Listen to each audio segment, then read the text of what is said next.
Assalamualaikum warahmatullahi wabarakatuh. Saya Mbak Yayuk, pemilik sekaligus host di channel ini yang akan membawakan kisah nyata untuk kalian semua. Tolong anggap cerita ini hanya sekedar hiburan dan pelajaran saja. Dan jika ada kesamaan nama, tempat dan kejadian, semua itu mungkin hanya kebetulan semata. Silahkan ambil sisi baiknya dan buang sisi buruknya. Oke, selamat menikmati vlog dan kumpulan cerita dan kisah nyata dari saluran Mbak Yayuk. Subscribe dulu biar sama-sama enak. Nah, sebelum mulai ceritanya, mari perkenalkan dengan tokoh utama dalam kisah ini, tapi semua nama akan disamarkan demi privasi. Saat sekarang ini, aku sudah berada di mobil menuju rumah Budhe Siti yang akan menjadi tempat tinggalku sampai aku lulus kuliah nanti. Namaku Satria, mahasiswa semester 4 yang berasal dari satu kampung yang punya cita-cita untuk bisa mengubah nasibku. Makanya aku berkuliah dengan harapan setelah lulus kuliah nanti aku bisa dengan mudah mendapatkan pekerjaan yang sesuai dengan keinginanku. Demi mewujudkan semua itu, maka hari ini aku pun memutuskan untuk ikut tinggal di rumah Budhe Siti dengan tujuan mengurangi pengeluaranku. Sekalian untuk bisa membantu dan menemaninya ketika Budhe ditinggal Pak De Heri dinas keluar kota. Sebenarnya sudah cukup lama Budhe Siti selalu menyuruhku untuk tinggal di rumahnya itu. Tapi selalu kutolak. Karena aku ingin belajar hidup mandiri ketika aku jauh dari orang tuaku. Di samping juga karena aku merasa malu. Meskipun sebenarnya jarak dari kampusku ke rumah Budhe Siti sangat dekat, tapi aku malu jika harus tinggal di sana. Apalagi kalau dengan tanpa aba-aba dulu, sahabat sejatiku terbangun saat berada di dekat Budhe Siti. Budhe Siti berusia 41 tahun dengan kulit putih bersih, rambut panjang sebahu, dan karena adanya lesung pipit, senyumnya jadi manis sekali. Belum lagi ciri-ciri yang lainnya yang tidak bisa aku ceritakan di sini karena sangat wow sekali guys. Waduh guys, hampir saja nih. Gara-gara asyik melamunkan Budhe Siti, aku sampai tidak sadar kalau sudah sampai di rumahnya. Setelah aku turun dari mobil, sesampainya di teras rumahnya aku disambut dengan pelukan hangat Budhe Siti yang saat itu belum berangkat kerja dan memang sengaja menunggu kedatanganku. Tapi aku malah grogi dengan momen seperti itu. Terlebih lagi, ketika itulah aku merasakan adanya sesuatu yang mengganjal dengan benar pada tempatnya. Waduh Budhe, belum apa-apa sudah kasih aku kejutan gini. Gumamku di dalam hati. Perlahan tapi sangat pasti, mau tidak mau proses itu dengan pasti cukup mampu untuk membangkitkan semangat mudaku. Dulu, sewaktu aku masih kecil, sebenarnya aku sering mendapatkan momen seperti ini dari Budhe Siti, namun sekarang ini kan berbeda banget. Apalagi umurku sudah bertambah semakin beranjak dewasa. Tentunya sewaktu dulu, aku belum berpikir yang aneh-aneh. Tetapi kalau sekarang ceritanya sudah lain, aku bukan yang dulu lagi. Hehehe. Akhirnya kamu kesini juga Satria. Budhe seneng banget deh. Jadi ada temennya sekarang. Iya Budhe, Satria juga seneng kok. Balasku. Kamu kenapa Satria? Lagi sakit ya? Kok pucet gitu mukanya? Tanya Budhe Siti sambil terus memandangiku penuh rasa heran. Enggak kok Budhe, mungkin cuma capek aja karena lagi banyak tugas di kampus. Jawabku yang kubuat sesantai mungkin. Walaupun sebenarnya itu adalah akibat dari pikiranku yang sudah melanglang kemana-mana. Bagaimana tidak? Kalau aku baru datang saja, sudah langsung dapat sambutan satu keindahan yang tak bisa dihindari. Ditambah lagi dengan sebuah sentuhan yang alat kerja kreatif walau masih ada penghalangnya. Oh kayau gitu ya, sudah. Masuk dulu yuk. Budhe, sudah siapin kamar buat kamu. Ayo Budhe, antar. Lalu kuikuti langkahnya dari belakang. Sekalian aku membawa barang-barangku. Dari jarak inilah, aku semakin bisa melihat kalau bumper belakangnya sedang terjadi gempa kecil, hehehe, yang membuatnya semakin sering bergerak tak menentu, tapi Budhe Siti tak menyadarinya kalau ada yang gelisah jadinya. Baru awal masuk untuk ikut tinggal di rumah Budhe, aku sudah dapat berbagai tontonan keindahan dari berbagai bentuk. Yang tentu saja cukup mampu membuat mataku tak bisa berpaling, dan itu semua pasti akan terus aku alami sampai lulus kuliah nanti. Ini kamar untuk kamu tempati Satria, sudah Budhe beresin, semoga kamu betah ya. Iya Budheku yang cantik, makasih ya. Oh iya, Pak De Heri kemana Budhe?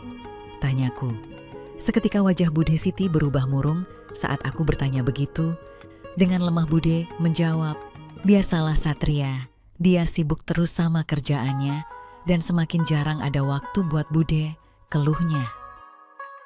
Pagi ini aja Pak Demu baru berangkat keluar kota, seminggu katanya, tapi biasanya pasti lebih.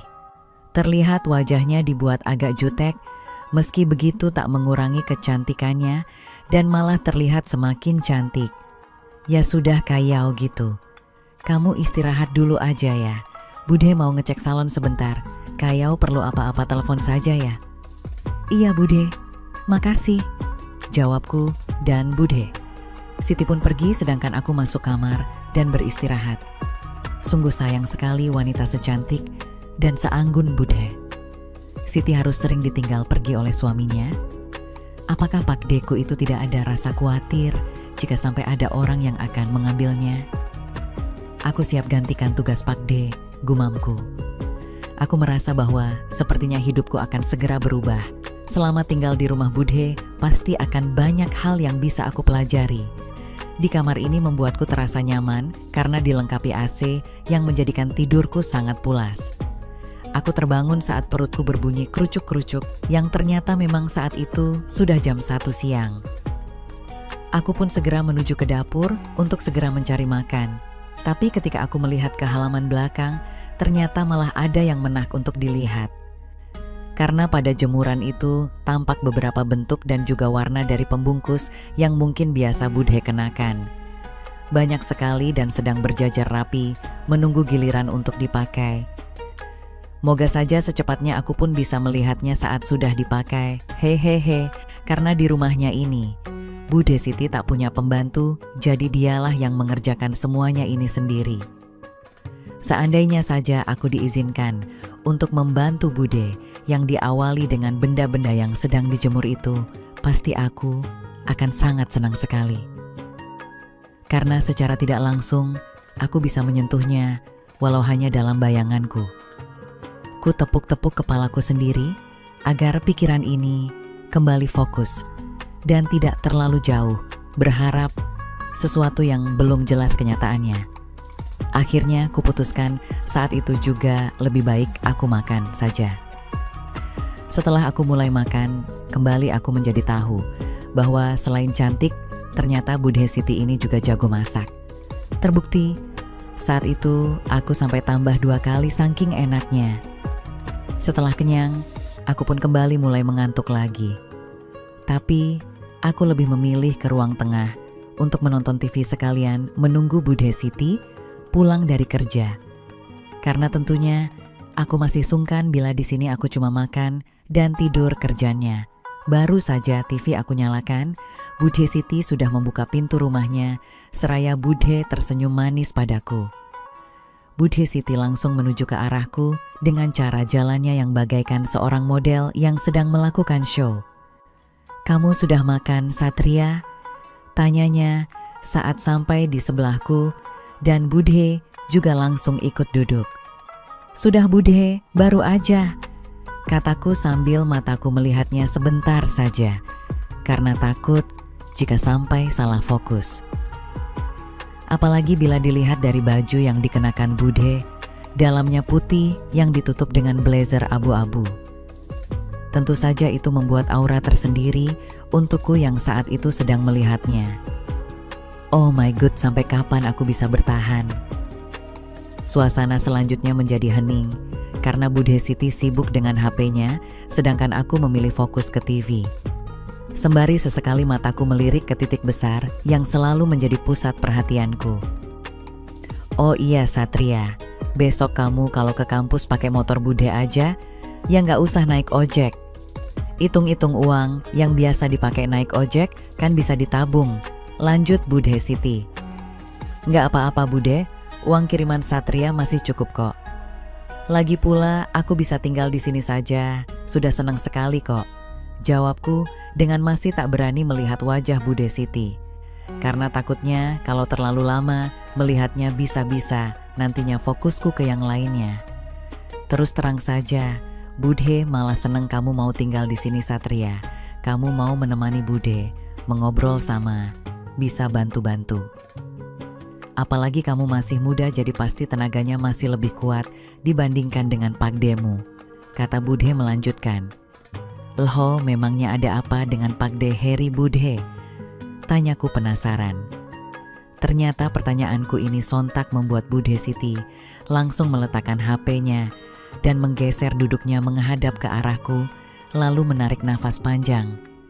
Kenapa Bude? Tanyaku bingung. Bude minta kamu jangan tanya atau ngomongin apapun soal Pakde kamu. Seraya Bude bangkit dari duduknya dan berjalan ke kamarnya. Entah kenapa, tapi sepertinya mereka sedang ada masalah yang cukup rumit sehingga tak ingin dibicarakan padaku. Terlebih Bude Siti yang sejak tadi selalu menghindar jika kutanya tentang Pakde Heri. Karena tak enak dengan Bude Siti, aku pun bangkit dan menuju ke mamnya untuk minta maaf padanya. Bude, panggilku pelan. Masuk aja Satria, nggak apa-apa kok, kata Bude Siti dari dalam. Dan perlahan aku pun melangkah masuk. Terlihat Bude Siti duduk di pinggir kasur dengan wajah yang agak sedih serta tatapan matanya yang sendu. Maafin Satria ya Bude, kalau sudah membuat salah kata sama Bude. Kamu nggak salah kok Satria. Bude Siti tetap menunduk sambil menaikkan tangannya yang kulihat di jarinya tak ada lagi cincin yang biasa dipakainya. Dan itu semakin menguatkan dugaanku bahwa ada masalah besar di antara Bude Siti dengan Pakde Heri suaminya itu. Akhirnya ku beranikan diri untuk duduk di samping Bude Siti yang masih terlihat sedih saat itu. Yang ada dalam pikiranku hanyalah bagaimana caranya membuat Bude Siti bisa tersenyum kembali. Tetapi tiba-tiba aku dibuat terkejut olehnya. Apakah Bude sudah gak cantik lagi ya? Sontak aku langsung melihat wajah Bude Siti yang saat itu juga melihatku. Maksud Bude Siti? Tanyaku bingung. Buktinya Pakde, kamu sudah jarang ada waktu lagi buat Bude. Keluhnya dengan sedih. Pakde, kamu selalu sibuk sama kerjaannya. Bahkan semakin sering keluar kota berminggu-minggu ninggalin Bude. Bahkan sekarang nggak mau lagi bantuin ngurus rumah. Jelasnya panjang lebar. Mungkin memang lagi sibuk Bude, jawabku sok bijak. Sesibuk-sibuknya masa dia juga nggak inget sarana kewajiban utamanya. Bude ini wanita yang masih butuh kasih sayang, tapi sudahlah Satria, gak penting lagi untuk dibahas. Ucapnya semakin tampak kesedihannya. Aku jadi semakin bingung harus menjawab apa, karena aku sendiri belum sampai tahap ini, dan kalaupun aku memberi nasihat, belum tentu Bude Siti akan setuju karena faktor usia. Aku pun mencoba mendekatinya, dan kupegang tangannya untuk menenangkannya. Sabar ya Bude, mungkin ini ujian buat Bude, biar bisa lebih sukses lagi ke depannya, kataku bijak, namun pikiranku malah mulai goyah. Bagaimana tidak goyah? Ini adalah jarak yang cukup dekat untuk sampai di titik besar yang selalu menghiasi pikiranku.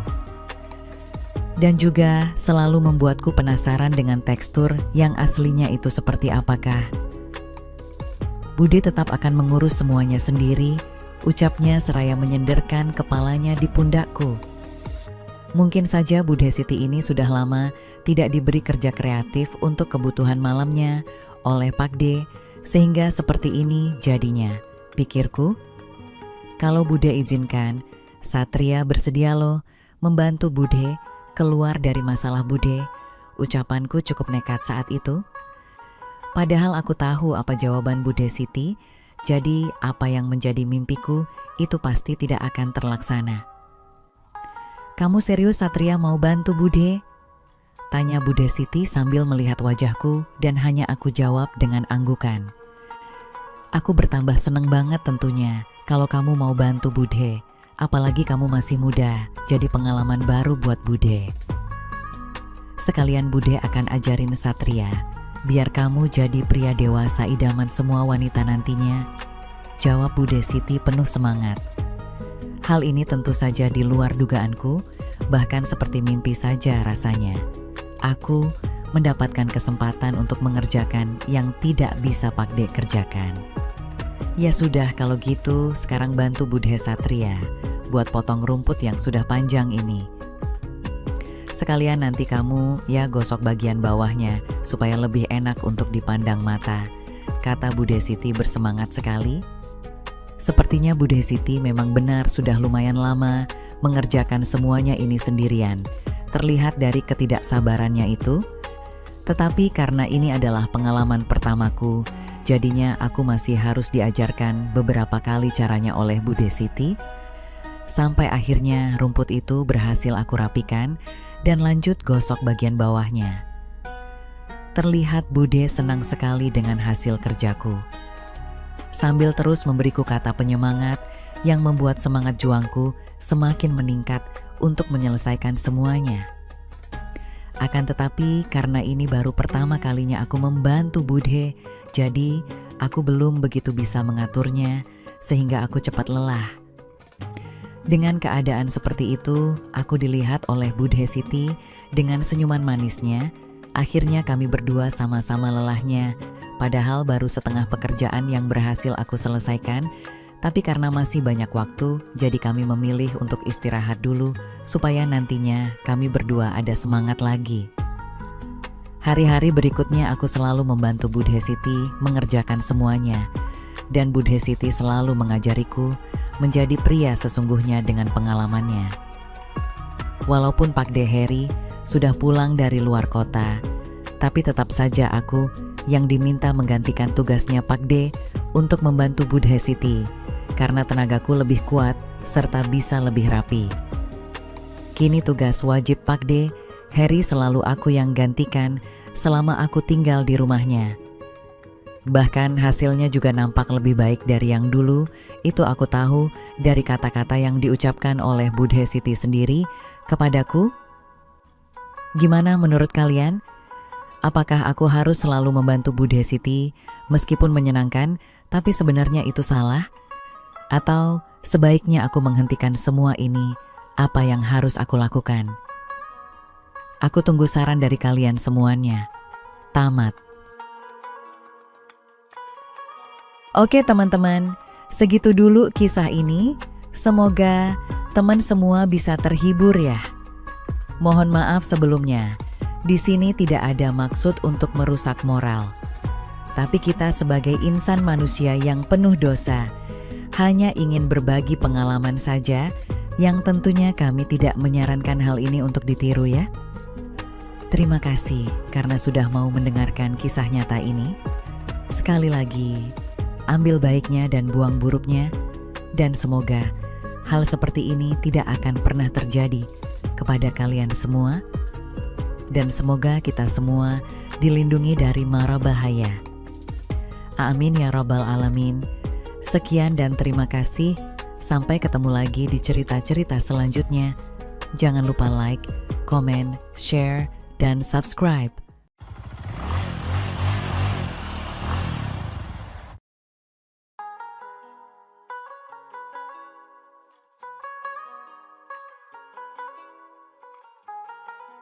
Halo, selamat datang di channel Mbak Yayuk. Assalamualaikum warahmatullahi wabarakatuh. Saya Mbak Yayuk, pemilik sekaligus host di channel ini yang akan membawakan kisah nyata untuk kalian semua. Tolong anggap cerita ini hanya sekedar hiburan dan pelajaran saja. Dan jika ada kesamaan nama, tempat, dan kejadian, semua itu mungkin hanya kebetulan semata. Silahkan ambil sisi baiknya dan buang sisi buruknya. Oke, selamat menikmati vlog dan kumpulan cerita dan kisah nyata dari saluran Mbak Yayuk. Subscribe dulu biar sama-sama enak. Nah, sebelum mulai ceritanya, mari perkenalkan dengan tokoh utama dalam kisah ini, tapi semua nama akan disamarkan demi privasi. Siapa bilang gelora yang besar hanya dimiliki oleh pria? Karena aku sebagai seorang wanita juga mempunyai keinginan yang besar, terutama dengan yang muda. Baiklah, aku akan berbagi pengalamanku yang aku alami dengan anak tiriku. Yang kata mbah-mbah dulu, bisa untuk awet muda, hehehe. Minggu pagi ini, sambil meregangkan badan aku melepas selimut tebalku, ketika aku merasakan sentuhan kain satin dasterku pada bagian depanku. Entah kenapa di pagi itu terasa enak banget dan membuatku merinding di seluruh badanku. Cepat-cepat aku pergi ke kamar mandi untuk segera mengguyurkan air dari shower. Aku mandi air dingin. Air itu mampu membuat kesegaran tersendiri. Seketika itu pula, aku merasa ada satu bagian diriku yang merebah ketika terkena air sejuk yang mengalir mengenainya. Kulitku terasa semakin meremang. Aku tiba-tiba sadar bahwa aku menginginkannya di pagi itu. 5 bulan tanpa kerja kreatif, karena suamiku yang ayah dari anak tiriku Danang harus ikut bosnya mengurus proyek di luar pulau. Aku pakai handukku dan menyisir rambutku. Dari jendela kamarku yang di atas ini, aku bisa melihat ke bawah, dan Danang sedang mencuci motornya. Anak tiriku itu memang rajin. Walau dia sibuk dengan kuliahnya, dia memang suka dan rajin mengurus kebun luas di rumah ini juga. Tiba-tiba, kulihat dia ke belakang pohon dan menurunkan celana pendeknya. Wow, rupanya Danang mau buang air kecil di sana. Segera saja aku berhenti menyisir rambut dan mengamatinya. Astaga, basak bahar yang dimilikinya. Danang tak sadar kalau ada sepasang mata yang sedang serius memperhatikannya. Sehingga tanpa ragu, Danang mengguncangkannya, mungkin supaya habis semua isinya kali ya. Hehehe. Akibatnya terasa kakiku melemah, lututku terasa gemetar karena sudah 5 bulan tidak melihat yang seperti itu. Aku pun cepat-cepat ganti daster. Nafasku menderu, berlomba dengan asa yang sudah tak tertahankan lagi. Kubuka jendela dan... Danang, tolong mama ya. Teriakku agak keras penuh rencana.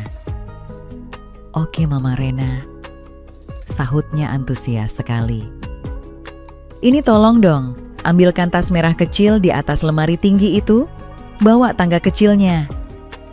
Danang dengan cekatan naik tangga kecil itu, sambil matanya sempat melirik memperhatikan pakaianku yang memang untuk jebakan Batman. Hehehe. Tapi sayangnya dia tak berani langsung melihatnya. Aku tersenyum dan Danang naik ke atas tangga kecil itu. Dicarinya tas yang aku suruh cari di antara tas dan koper di atas lemari itu memang tidak ada. Itu hanya akal bulusku saja. Yang mana sih, Ma? Kok tidak ada? Masa sih tidak ada? Coba Mama yang naik, pegangin lo tangganya, Mama takut jatuh.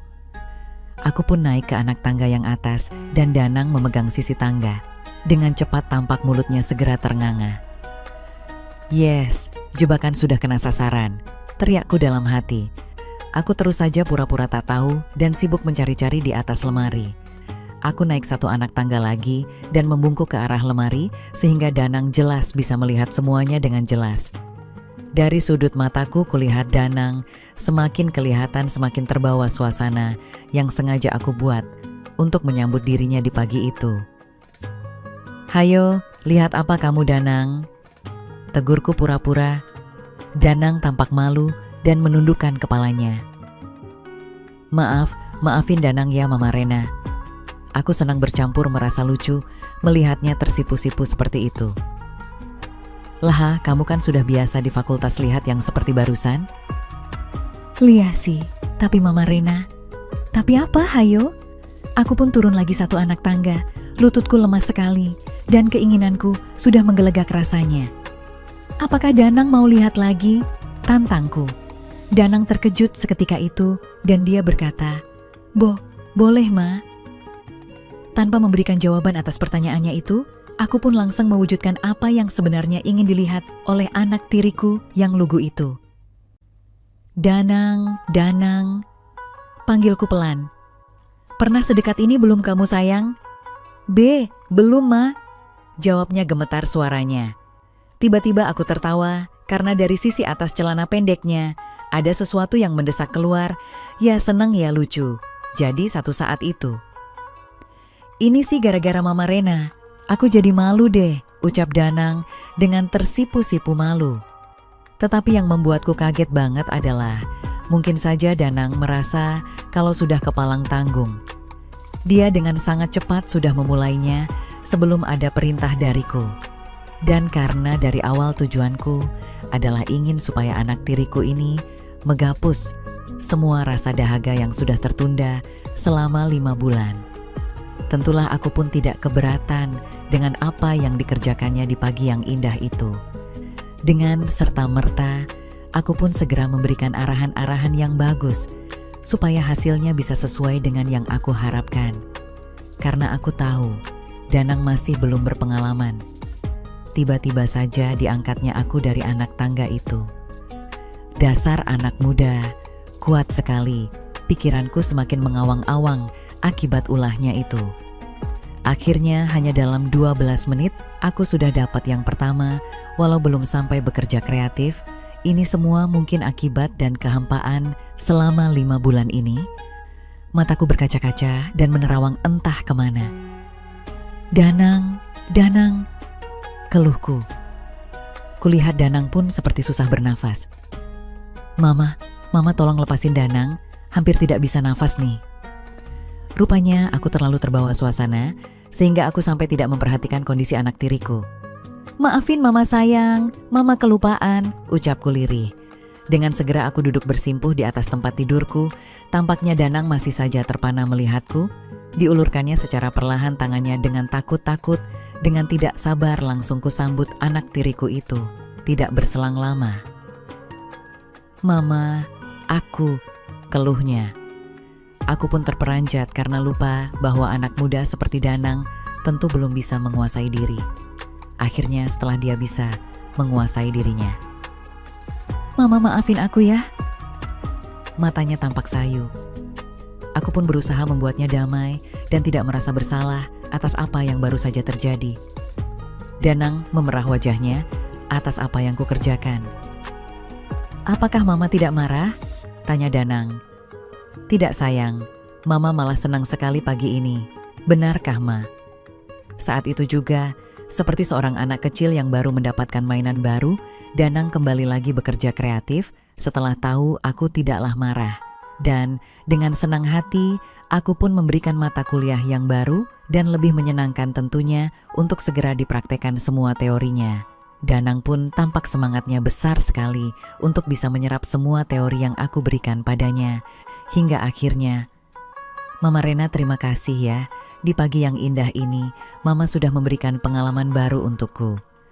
Aku senang sekali bisa memberikannya ke Mama Rena. Apa? Oh, kamu tuh belum pernah toh. Aku kira kamu sering sama teman mahasiswi atau suster-suster di rumah sakit, kan pada cantik-cantik. Danang memerah wajahnya mendengar perkataanku itu dan dia pun berkata, aku pemalu Ma, jadi tidak pernah dapat seperti yang barusan. Sekarang aku bisa dapetin sama Mama Rena, aku senang sekali, boleh lagi tidak? Aku jawab saja dengan mencubitnya. Tentu boleh sayang, asal kamu tidak bosan saja, Mama kan sudah tua. Godaku pada anak tiriku yang makin pintar itu. Semenjak kejadian yang indah di pagi itu, dengan anak tiriku, aku tidak lagi memusingkan suamiku, yaitu ayah Danang yang lama tidak pulang. Hari-hariku semakin indah saja, karena aku bisa mendapatkan pekerjaan yang sangat istimewa dari anak tiriku. Oh, indahnya dunia ini, seruku dalam hatiku. Apalagi selama ini aku belum pernah mendapatkan dari suamiku seperti apa yang aku dapatkan dari Danang. Sampai sekarang, aku masih membutuhkannya, terutama yang muda-muda, agar aku bisa awet muda. Aku benar-benar bahagia menikmati semuanya ini. Jadi, yang masih merasa berjiwa muda, segera tinggalkan komentarnya, tetapi yang bulk dan sopan ya, pasti dibalas. Tamat. Oke teman-teman, segitu dulu kisah ini. Semoga teman semua bisa terhibur ya. Mohon maaf sebelumnya, di sini tidak ada maksud untuk merusak moral. Tapi kita sebagai insan manusia yang penuh dosa, hanya ingin berbagi pengalaman saja, yang tentunya kami tidak menyarankan hal ini untuk ditiru ya. Terima kasih karena sudah mau mendengarkan kisah nyata ini. Sekali lagi, ambil baiknya dan buang buruknya, dan semoga hal seperti ini tidak akan pernah terjadi kepada kalian semua, dan semoga kita semua dilindungi dari mara bahaya. Amin ya rabbal alamin. Sekian dan terima kasih. Sampai ketemu lagi di cerita-cerita selanjutnya. Jangan lupa like, komen, share, dan subscribe.